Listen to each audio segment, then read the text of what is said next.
Hello friends, welcome to पास करो test. आज हम करने जा रहे हैं भारत की ज्योग्राफी पर आधारित क्वेश्चंस को अटेम्प्ट और अलग-अलग तरह के मैप्स मानचित्र में देखेंगे भारत की ज्योग्राफिकल फीचर्स जैसे कि माउंटेन रेंजेस और भारत की स्थिति अक्षांश और देशांतर रेखाओं पर, भारत के रेगिस्तान और दूसरी अन्य काफ़ी सारी फीचर्स। तो चलिए शुरू करते हैं हमारी आज की क्विज। पहला क्वेश्चन आधारित है India's location on the globe पर और क्वेश्चन है India is located in which hemispheres. Bharat किस गोलार्ध में स्थित है। गोलार्ध जैसा कि आपको पता होगा ग्लोब के हिस्सों को कहते हैं गोलार्ध। तो हमारे जो ऑप्शंस है वो हैं उत्तरी और पश्चिमी गोलार्ध, दक्षिणी और पूर्वी गोलार्ध, उत्तरी और पूर्वी गोलार्ध या फिर ऑप्शन डी दक्षिणी और पश्चिमी गोलार्ध। कहाँ पर है भारत स्थित? चलिए देखते हैं। सही उत्तर है ऑप्शन सी उत्तरी और पूर्वी गोलार्ध। भारत पूरी तरह से उत्तरी गोलार्ध यानी कि भूमध्य रेखा के उत्तर में और पूर्वी गोलार्ध यानी प्रधान मध्याह्न रेखा के पूर्व में स्थित है। चलो ग्लोब में देखते हैं ताकि ये हम ठीक से समझ सकें। तो ये है हमारा ग्लोब और ग्लोब में ये वाली जो रेखा है जो पृथ्वी को दो बराबर बराबर हिस्सों में ऊपर से नीचे बांट रही है, ये है इक्वेटर। इक्वेटर यानी भूमध्य रेखा, 0 डिग्री अक्षांश रेखा। अब मानचित्र में ऊपर की तरफ उत्तर दिशा होती है, तो भारत इसके ऊपर स्थित है, तो यानी कि हम इसको कहेंगे कि भारत उत्तरी गोलार्ध में स्थित है। दूसरा, ये जो देशांतर रेखाएं हैं इनमें से जो 0 डिग्री देशांतर रेखा है वो यहाँ आगे इंग्लैंड के ग्रीनविच शहर से गुजरती है और भारत उसके पूर्व में स्थित है। तो यानी कि यहाँ से जब हम देखेंगे ऊर्ध्वाधर जो इसके हिस्से करेंगे तो उसके पूर्व में भारत स्थित है। तो भारत की स्थिति हुई कहाँ पर? भूमध्य रेखा के ऊपर। और ये जो हमारा ग्रीनविच से रेखा गुजरती है प्राइम मेरिडियन उसके पूर्व में यानी कि उत्तरी पूर्व में भारत स्थित है। भारत की मुख्य भूमि 8 डिग्री 4 मिनट उत्तर और 37 डिग्री 6 मिनट उत्तर अक्षांशों तथा 68 डिग्री 7 मिनट पूर्व और 97 डिग्री 25 मिनट पूर्व देशांतरों के बीच में स्थित है। एक बार फिर से अगर हम यहाँ पर देखें ये पूरा ग्लोब हमें दिखाई देगा। तो ये है हमारा देश भारत और ये इक्वेटर जो बीचों बीच से जा रहा है, इक्वेटर के पूरी तरह से ऊपर हमारा देश भारत स्थित है। और ये वाली जो रेखा है यहाँ पर इंग्लैंड के ग्रीनविच से जो गुजर रही है, ये वाली रेखा है प्राइम मेरिडियन। तो प्राइम मेरिडियन के पूर्व में भारत स्थित है। तो यानी कि ये हिस्सा इधर पूर्व और इससे ऊपर ये हिस्सा उत्तर। भारत उत्तर पूर्व में स्थित है। तो ये प्रश्न अटेम्प्ट करने के बाद ग्लोब में हमारे देश भारत की स्थिति अब हमें क्लियर हो गई है। चलिए अब नेक्स्ट क्वेश्चन देखते हैं। लैटिट्यूडनल एंड लॉन्गिट्यूडनल एक्सटेंट यानी कि अक्षांशीय और देशांतरीय विस्तार। What is the approximate latitudinal extent end of the Indian mainland. भारतीय मुख्य भूमि का अनुमानित अक्षांशीय विस्तार क्या है? और ये हमारे ऑप्शंस हैं। A 6 degree 4 minute north to 37 degree 6 minute north, B 8 degree 4 minute north to 37 degree 6 minute north, C 7 degree 4 minute north to 36 degree 7 minute north या फिर option D 8 degree 0 minute north to 37 degree 0 minute north. क्या होगा सही उत्तर? Option B 8 degree 4 minute north to 37 degree 6 minute north. चलो इसको भी हम पहले एक बार मानचित्र में देख लेते हैं और फिर southern most point Indian union का और जो मेनलैंड और साथ में अंडमान निकोबार जो आइलैंड्स है वहां पर सदर्न मोस्ट पॉइंट क्या है ये भी समझेंगे। तो ये है हमारा देश भारत और लॉन्गिट्यूड्स आपको पता ही होगा जो मानचित्र पर इस तरह से वर्टिकल जो लाइंस होती हैं ये लॉन्गिट्यूड्स होती हैं, और ये जो हॉरिजॉन्टल लाइंस होती हैं ये लैटिट्यूड्स होती हैं। इन हॉरिजॉन्टल लाइंस को अक्षांश रेखाएं, और ये जो वर्टिकल लाइंस है यानी कि जो लॉन्गिट्यूड्स हैं उनको देशांतर रेखाएं भी कहा जाता है। तो अब आप यहाँ पर देखें कि 8 डिग्री 4 मिनट उत्तर अक्षांश कहाँ पर स्थित है, ये नीचे यहाँ ये वाला बिंदु जो है वो है 8 डिग्री 4 मिनट, जो कन्याकुमारी पॉइंट है भारत का। यहां से लेकर ऊपर ये 37 डिग्री 6 मिनट नॉर्थ, ये भारत की अक्षांश रेखाओं में स्थिति है। अब अगर हम, ये तो हो गई मेन लाइन इंडिया की सबसे सदर्न मोस्ट पॉइंट यहाँ पर कन्याकुमारी, लेकिन अगर हम पूरे भारतवर्ष की, जिसमें कि अंडमान निकोबार द्वीप समूह भी है, उसकी बात करें तो यहाँ नीचे इंदिरा पॉइंट जो है वो भारत का सदर्न मोस्ट पॉइंट माना जाता है। अगर हम उसको काउंट करेंगे तो फिर जो भारत की स्थिति होगी वो होगी 6 डिग्री 45 मिनट्स नॉर्थ अक्षांश पर। अगर पूरे भारत को देखा जाए तो फिर अंडमान निकोबार द्वीप समूह में स्थित इंदिरा पॉइंट वो भारत का सदर्न मोस्ट पॉइंट होगा, और उसकी स्थिति है 6 डिग्री 45 मिनट उत्तर अक्षांश पर, 6 डिग्री 45 मिनट नॉर्दर्न लैटिट्यूड। ये लैटिट्यूड लाइंस और ये हैं लॉन्गिट्यूड लाइंस। और अब आपको जो कंफ्यूजन रहा हो अगर पहले कभी कि भारत का सदर्न मोस्ट पॉइंट यानी कि सबसे दक्षिण का पॉइंट कन्याकुमारी है या फिर इंदिरा पॉइंट, तो वो भी समझ में आ गया होगा। कन्याकुमारी है मेनलैंड, मुख्य भूमि, ये जो मुख्य भूमि है इसका सदर्न मोस्ट पॉइंट। चलिए अब नेक्स्ट क्वेश्चन पर चलते हैं। Tropic of Cancer. The Tropic of Cancer 23 degree 30 minutes north passes through how many states in India. कर्क रेखा जो कि 23 डिग्री 30 मिनट उत्तर है, भारत के कितने राज्यों से होकर गुजरती है? 6, 7, 8 या 9? चलो देखते हैं। सही उत्तर है ऑप्शन सी 8। और ये 8 राज्य कौन कौन से हैं जिनसे ट्रॉपिक ऑफ कैंसर यानी कर्क रेखा गुजरती है? वो हैं गुजरात, राजस्थान, मध्य प्रदेश, छत्तीसगढ़, झारखंड, वेस्ट बंगाल, त्रिपुरा और मिजोरम। चलो मानचित्र में देखते हैं अच्छे से एक बार फिर से। ये हमारे देश भारत का मानचित्र, और ये जो है कर्क रेखा जो कि एक लैटिट्यूडनल लाइन है उसकी स्थिति है। ये कर्क रेखा भारत को लगभग आधे आधे 2 हिस्सों में बांट देती है, उत्तर और दक्षिण में। अब ये कहां से किन किन राज्यों से होकर गुजरती है? सबसे पहले गुजरात, फिर ये छोटा सा हिस्सा राजस्थान का नीचे का, राजस्थान के बाद बहुत लंबा हिस्सा, सबसे बड़ा हिस्सा मध्य प्रदेश, मध्य प्रदेश के बाद छत्तीसगढ़, छत्तीसगढ़ के बाद झारखंड, झारखंड के बाद पश्चिम बंगाल, पश्चिम बंगाल के बाद त्रिपुरा, और त्रिपुरा के बाद मिजोरम। 1, 2, 3, 4, 5, 6, 7 और 8, 8 राज्यों से भारत के कर्क रेखा होकर गुजरती है। नेक्स्ट क्वेश्चन है इंडियन स्टैंडर्ड टाइम, भारतीय मानक समय। The standard meridian of India 82 degree 30 minutes east passes through which of the following cities. Bharat का मानक मध्याह्न रेखा 82 डिग्री 30 मिनट पूर्व निम्नलिखित में से किस शहर से होकर गुजरती है? ए भोपाल, बी वाराणसी, सी मिर्जापुर, डी हैदराबाद। भारत का मानक समय जिस रेखा से निर्धारित होता है वो रेखा इनमें से किस शहर से होकर गुजरती है? देखते हैं। Option C Mirzapur. मिर्जापुर कहां पर है? उत्तर प्रदेश में। तो ये उत्तर प्रदेश के मिर्जापुर शहर से होकर गुजरती है इन बाकी शहरों की तुलना में। चलिए मानचित्र पर अब हम इस रेखा की भी स्थिति देखते हैं।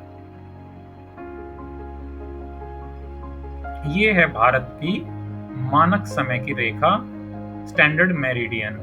और जैसा कि आपने देख लिया होगा ये एक खड़ी लाइन यानी कि वर्टिकल लाइन है, और जो वर्टिकल लाइंस होते हैं उनको हम बोलते हैं देशांतर रेखाएं या लॉन्गिट्यूडनल लाइंस। और ये यहाँ पर उत्तर प्रदेश का मिर्जापुर शहर स्थित है, तो ये मिर्जापुर शहर से होकर गुजरती है। इसके अलावा ये मध्य प्रदेश, छत्तीसगढ़, उड़ीसा और आंध्र प्रदेश से होकर गुजरती है ये रेखा। अब अलग अलग कई शहर हैं जिनसे होकर गुजरती है। तो इस रेखा की स्थिति क्या है? ये है 82 डिग्री 30 मिनट्स ईस्ट। और the standard meridian of India, that is 82 degree 30 minutes east, passes through Mirzapur in Uttar Pradesh. This longitude is taken as the standard time for the entire country to avoid significant time differences between the eastern and western parts. अब यहाँ से जो रेखा गुजरती है, इसको हमारे भारत की मानक समय रेखा माना गया है। आप जानते होंगे कि यहाँ अरुणाचल प्रदेश में भारत में सबसे पहले सूर्य निकल जाता है। सबसे पहले सुबह भारत में यहाँ पर होती है, और फिर गुजरात के ये जो राज्य हैं, जो भारत के सबसे वेस्टर्न पार्ट हैं, यहाँ पर सूर्य सबसे बाद में उगता है। तो टाइम डिफरेंस हो जाता है, इसलिए पूरे देश में एक जैसा मानक समय बना रहे। तो इस रेखा को भारत का मानक समय की रेखा माना गया है। और ये कितने राज्यों से होकर गुजरती है? उत्तर प्रदेश 1, मध्य प्रदेश 2, छत्तीसगढ़ 3, उड़ीसा 4 और आंध्र प्रदेश 5 राज्यों से होकर गुजरती है। नेक्स्ट क्वेश्चन है, what is India's rank in the world in terms of land area? क्षेत्रफल की दृष्टि से विश्व में भारत का कौन सा स्थान है? तो ये तो आप में से बहुत सारे लोगों को पता होगा कि हमारा देश भारत कौन से स्थान पर है क्षेत्रफल के हिसाब से। जी हाँ, ऑप्शन सी 7वें नंबर पर है। और भारत का जो क्षेत्रफल है वो है लगभग 3.28 मिलियन स्क्वायर किलोमीटर्स। भारत से बड़े और कौन कौन से देश हैं? चलिए देखते हैं। जी हाँ, रशिया, रूस दुनिया का सबसे बड़ा देश है। रूस के बाद दूसरे नंबर पर Canada, USA, China, Brazil, Australia और फिर उसके बाद आता है हमारा देश इंडिया। सबसे बड़े देश रशिया का क्षेत्रफल 17.1 मिलियन स्क्वायर किलोमीटर्स है। हमारे देश भारत का 3.29 मिलियन स्क्वायर किलोमीटर्स।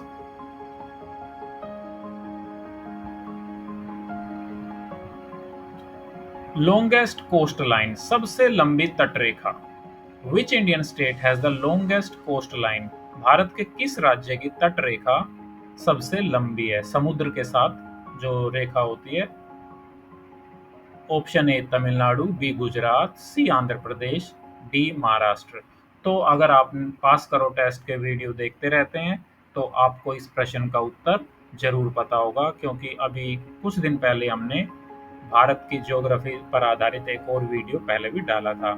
और अब थोड़ी सी प्रमोशन, पास करो टेस्ट पर हम आपके लिए जानकारी से भरे हुए बहुत ही यूजफुल इंफॉर्मेशनल वीडियो लगातार लेकर आ रहे हैं।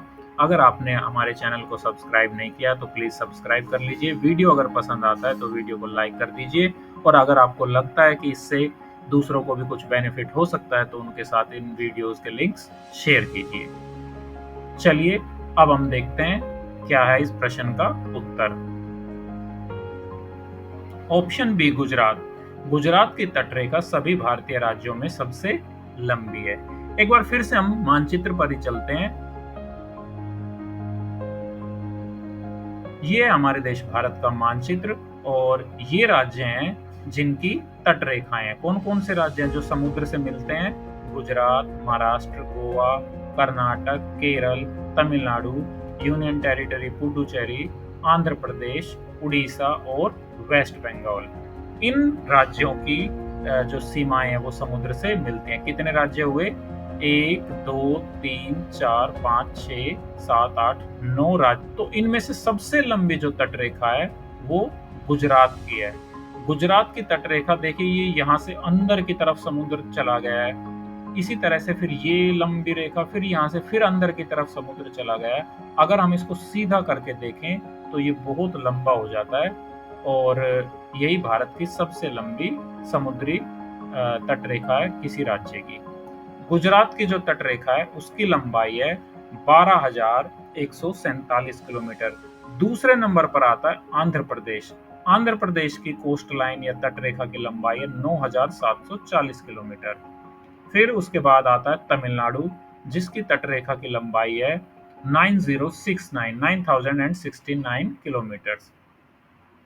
यूनियन टेरिटरीज में अंडमान निकोबार, क्योंकि चारों तरफ समुद्र से घिरा हुआ है, तो यूनियन टेरिटरीज में सबसे लंबी तटरेखा अंडमान एंड निकोबार आइलैंड्स की है।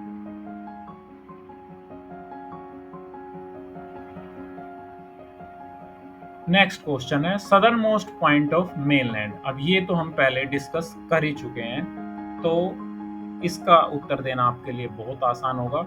What is the southern most point of the Indian mainland? देखो यहाँ पर स्पेसिफिकली मेंशन कर दिया गया है इंडियन मेनलैंड। भारतीय मुख्य भूमि का सबसे दक्षिणी बिंदु क्या है?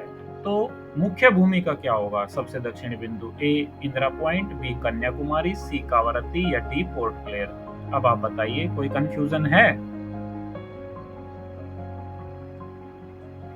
Option B Kanyakumari. तमिलनाडु में कन्याकुमारी जो है केप कोमोरिन भारतीय मुख्य भूमि का सबसे दक्षिणी सिरा है। निकोबार द्वीप समूह में स्थित इंदिरा पॉइंट भारतीय संघ का सबसे दक्षिणी बिंदु है, क्योंकि क्वेश्चन में स्पेसिफिक कर दिया गया था कि इंडियन मेनलैंड। चलो इसको हम मानचित्र में देखते हैं। ये है हमारा देश भारत, और 37 डिग्री 6 मिनट यहाँ पर, और ये नीचे कन्याकुमारी सबसे नीचे हमारे देश की मुख्य भूमि। ये जो मुख्य भूमि है इसका सबसे दक्षिणी बिंदु है कन्याकुमारी, 8 डिग्री 4 मिनट पर स्थित। लेकिन इससे भी दक्षिण में ये अंडमान निकोबार द्वीप समूह का बिल्कुल नीचे आप देखेंगे तो वो है इंदिरा पॉइंट। अगर पूछा जाए कि भारत का सबसे दक्षिणी पॉइंट कौन सा है, तो हम बताएंगे इंदिरा पॉइंट। अगर पूछा जाए कि भारत की मुख्य भूमि या मेनलैंड इंडिया का सबसे दक्षिणी पॉइंट कौन सा है, तो वो होगा कन्याकुमारी। अब इसके साथ साथ हम पास करो टेस्ट पर, क्योंकि जानकारी लाते रहते हैं, तो वेस्टर्न पॉइंट, क्योंकि ये कन्याकुमारी और इंदिरा पॉइंट तो अक्सर डिस्कस होते हैं, हम स्कूल में छोटे थे तभी से ये पूछे जाते रहे हैं, लेकिन ये जो पॉइंट्स हैं इनकी चर्चा कम ही होती है। ये देखो सबसे ऊपर उत्तरी बिंदु कौन सा है? इंदिरा कोल, ये नॉर्दर्न मोस्ट पॉइंट है यहाँ पर ऊपर, इंदिरा कोल। और ये गौर माता, ये यहाँ पर गुजरात में, ये सबसे पश्चिमी बिंदु है भारत का। साथ ही यहाँ पर किबिथु, ये भारत का ईस्टर्न मोस्ट पॉइंट है, किबिथु। यहाँ पर इस मानचित्र में आप अलग अलग देशों के साथ भारत की जो सीमा रेखा है वो भी देख सकते हैं, किस देश के साथ भारत कितनी बड़ी सीमा साझा करता है। तो ये सबसे बड़ी सीमा भारत बांग्लादेश के साथ 4,096 किलोमीटर शेयर करता है। बॉर्डरिंग कंट्रीज, पड़ोसी देश। Which of the following countries does not share a land boundary with India? A Myanmar, B Sri Lanka, C Bangladesh, D Bhutan. जी हाँ, इसका तो आपने सबने उत्तर दे दिया, ऑप्शन बी श्रीलंका। श्रीलंका के साथ भारत पाक जलडमरू मध्य और मन्नार की खाड़ी द्वारा निर्मित एक संकरे चैनल, समुद्री चैनल से अलग होता है। ये हैं भारत के पड़ोसी देश। ये चाइना है उत्तर में, अफगानिस्तान, पाकिस्तान, बांग्लादेश, नेपाल, भूटान, म्यांमार जिसको पहले बर्मा भी कहा जाता था, और ये श्रीलंका है। श्रीलंका भारत के साथ कोई भूमि की रेखा या बॉर्डर साझा नहीं करता है, समुद्र से अलग है दोनों, और इनके बीच में जो PAL के पाक जलडमरू मध्य या स्ट्रेट, पाक स्ट्रेट जिसको कहते हैं, वो स्थित है।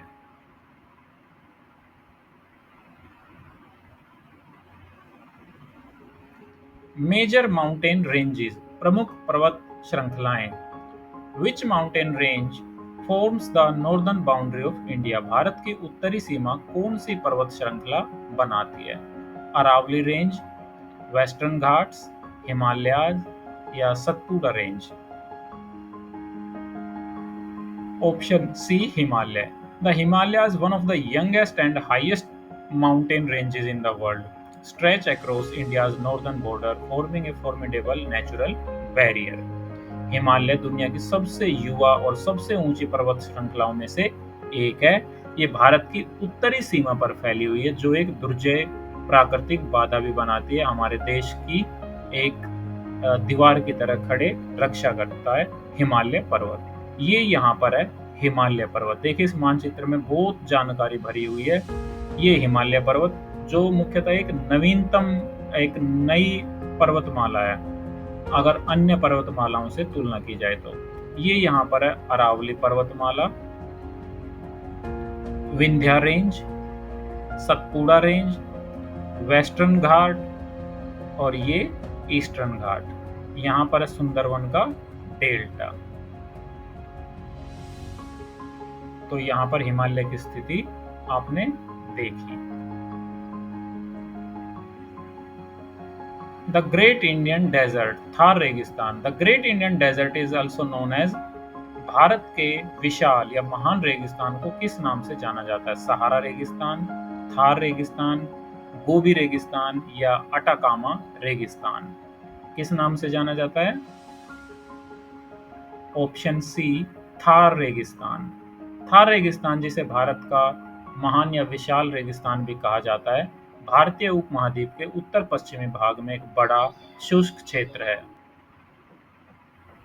ये मानचित्र में हम इसकी स्थिति देख सकते हैं। ये है थार का रेगिस्तान जो कि राजस्थान राज्य में फैला हुआ है और इसका थार रेगिस्तान का जो कुछ हिस्सा है वो पाकिस्तान तक भी गया हुआ है, लेकिन भारत में इसको थार के नाम से ही जाना जाता है। तो फ्रेंड्स, ये थी हमारी आज की क्विज। मुझे पूरी उम्मीद है कि आपने आज के इस क्विज को, इन क्वेश्चंस को अटेम्प्ट करके कुछ ना कुछ नया सीखा होगा, आपकी नॉलेज इंक्रीज हुई होगी। अगर आपको ये वीडियो पसंद आया तो वीडियो को लाइक कर दीजिए। साथ ही अगर आप चैनल को सब्सक्राइब अभी तक आपने नहीं किया तो सब्सक्राइब कर लीजिए, नहीं तो मिस हो जाएंगे आपसे बहुत सारे ऐसे ही जानकारी से भरे हुए वीडियोज़। तो thanks once again, and please like, share and subscribe. Pass karo test.